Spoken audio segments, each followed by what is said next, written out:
நம பார்வதி பதயே ஹர ஹர மகாதேவா.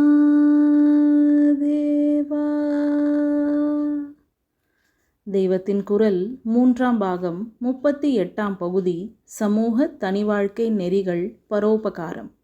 கோ சம்ரக்ஷணை. ஹிந்துவாக பிறந்த ஒவ்வொருவனும் ஒவ்வொரு நாளும் ஒரு பசுவுக்காவது ஒரு பிடி புல் கொடுக்க வேண்டும். தோட்டமுள்ள எல்லோரும் அதில் கொஞ்சமாவது மாட்டுக்கேற்ற அகத்திக்கீரை போட வேண்டும் என்றெல்லாம் ஏற்பாடு செய்து அதன்படியே ரொம்ப பேர் நடத்தி வந்தார்கள். மாட்டுக்கு ஒரு பிடி என்பதை கோகிராசம் என்று சொல்லியிருக்கிறது. இதிலிருந்துதான் இங்கிலீஷில் புல்லுக்கு கிராஸ் என்ற பெயர் வந்ததோ என்னவோ. மேய்ச்சல் நிலமெல்லாம் குடியமைப்பாயும் தார் ரோடாயும் மாறி வருவதால் நம் கொல்லையிலேயே துண்டு இடம் இருந்தால் அதில் அகத்தி அருகு வைத்து கால்நடைகளுக்கு கொடுக்க வேண்டும். இதற்கெல்லாமாவது கொஞ்சம் செலவு தியாகம் பண்ண வேண்டியிருக்கிறது. இது கூட இல்லாமல் நம் அகத்தில் கரிகாய் முதலியவற்றை நறுக்கும்போது தோலை வீணாகத்தானே போடுகிறோம். அப்படி போடாமல் சிலர் வீடு வீடாக போய் இந்த தோலையெல்லாம் கலெக்ட் பண்ணி மாடுகளுக்கு போட ஏற்பாடு பண்ணினோம். நாம் திரும்ப திரும்ப சொல்லி சொல்லி அநேக இடங்களில் இந்த காரியம் நடந்தது.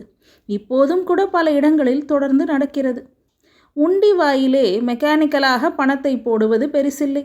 அதுவும் இப்போது இருக்கிற இன்ஃப்ளேஷனில் எவரும் ஏதோ கொஞ்சம் உண்டியலில் போட்டுவிட்டு போய்விடலாம்.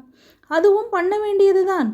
ஆனாலும் இப்படி மெக்கானிக்கலாக உண்டியல் வாயில் போடுவதை விட ஒரு செலவும் நமக்கு இல்லாமலேயே கரிகாய் தோள்களை நேரே உயிருள்ள ஒரு பசுவாய்க்கு போட்டு அது தின்பதை பார்த்தால் இதில் நமக்கு கிடைக்கிற உள்ள நிறைவே அலாதி என்று தெரியும்.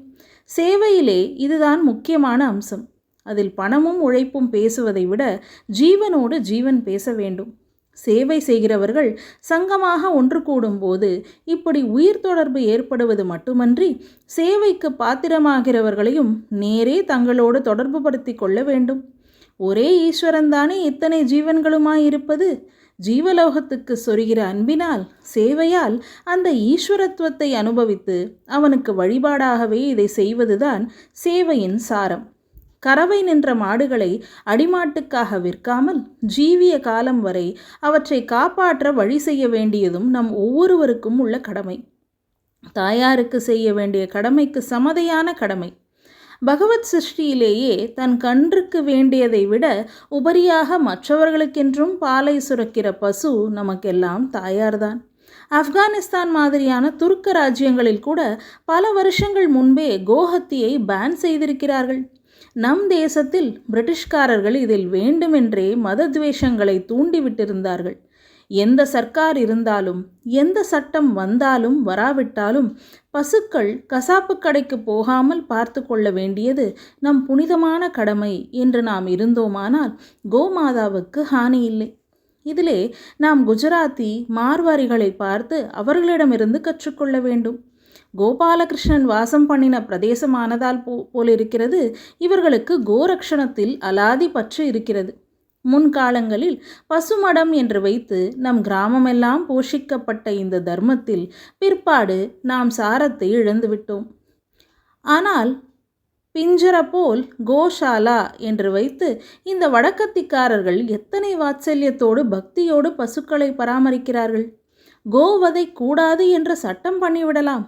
ஆனால் கறவைக்கும் உழவுக்கும் பிரயோஜனமில்லாத மாடுகளை பராமரிக்க மக்களான நாம் தக்க ஏற்பாடு பண்ணாவிட்டால் அவை வயிறு காய்ந்து குற்றுயிரும் குலையுருமாக கஷ்டப்பட வேண்டித்தான் வரும்.